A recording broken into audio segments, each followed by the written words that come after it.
प्राण निकलने से मुक्ति नहीं मिलती, प्राण रहते मुक्ति प्राप्त की जाती है। प्राण निकल जाला तो फिर नए शरीर में चले जाएँगे। प्राण रहते हुए ऐसा धर्म कार्य करो, ऐसा भजन करो, एक नियम ले लो कि चाहे प्राण छूट जाए, पाप नहीं करेंगे। पाप कर्म सब कोई जानता है किसे कहते हैं।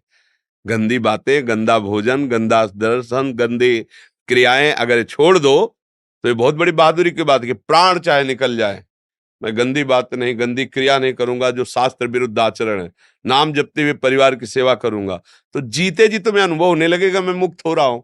प्राण त्यागने की ज़रूरत थोड़ी पड़ेगी। अपने आप ये भक्ति का मार्ग, भगवान का मार्ग ऐसा नहीं कि अब पता नहीं कल्याण हो कि ना हो मरने के बाद हमें।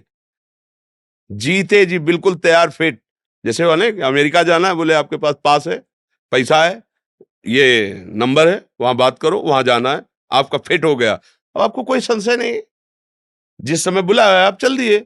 ऐसे ही होते हैं जो भगवत प्राप्त महात्मा होते हैं, फिट एकदम व्यवस्था उनको पता है। तो मरने से सब जग डरा मेरो मन आनंद, कब मरियो कब भेटियो पूरन परमानंद। मरने से सबको डर लगता है, क्योंकि जिससे प्यार किया वो छूट रहा है, वो पहले ही छोड़ दिया है। और जिससे प्यार किया वो मिलने जा रहा है, तो हृदय में उत्साह है, मेरी बात बन गई, अब मैं जा रहा हूं। तो प्राण त्यागना जरूरी नहीं, प्राण का मोह त्यागना जरूरी है। भजन करो, एक एक श्वास भजन करो, मदगत प्राणा हो जाओगे। भगवान कह रहे मत चित्ता मदगत प्राणा बोधयंतः परस्परम, मेरे प्राण वाले बनो। प्राणों का पोषण किससे होता है? जल से, अन्न से, वायु से। अन्न भोग लगा के पाओ, जल नाम लेके पियो, और हर श्वास में नाम जप करो। आप मदगत प्राणा हो गए, त्यागने की जरूरत नहीं, आप भगवत प्राप्त हो जाओगे। बस बिल्कुल सहज समझना है। ये बहुत अच्छी बात है कि आप पापों से मुक्त होना चाहते हो, आप जन्म मरण से मुक्त होए, तो कई कोई पूर्व जन्म का पुण्य है जो आपके अंदर ऐसी प्रेरणा कर रहा है। पर उसको निगेटिव में मत ले जाओ, उसे पॉजिटिव में लाओ ना। अब इसे हम सत्कर्म करेंगे, लोगों को सुख देंगे, अपने सुख की चाह त्याग देंगे, दूसरों के लिए हम प्राण दे देंगे। जब देना ही है ना, तो दूसरों के लिए हम प्राण दे, महात्मा बन गए, जीत गए संसार को। समझ रहे ना आप? महाराज जी, जीवन जीने में पाप तो होंगे, ये सा ऐसा ख्याल आता है फिर? नहीं, मुझे लगता है कि नहीं, ऐसा बिल्कुल, ये गलत आपकी धारणा, बिल्कुल ऐसा नहीं होगा। ऐसा नहीं हो सकता कि जीवन जीने में पाप है, ऐसा नहीं है, नहीं है। आप हमें बताओ कैसे पाप हो सकते हैं? आप हमें बताओ कि हमें जीना है तो पाप करना है, ऐसा कैसे हो सकता है? आप बताइए कैसे हो सकते हैं? महाराज जी, जैसे जीवन में गृहस्थ में कोई भी किसी न किसी क्षण मन से, वाणी से या नहीं, कर्म से मन कुछ का पाप तो कलयुग में नहीं लगता, क्योंकि मन बड़ा चंचल है और ऐसे संयमी नहीं, तो मानस पाप नहीं होते कलयुग में।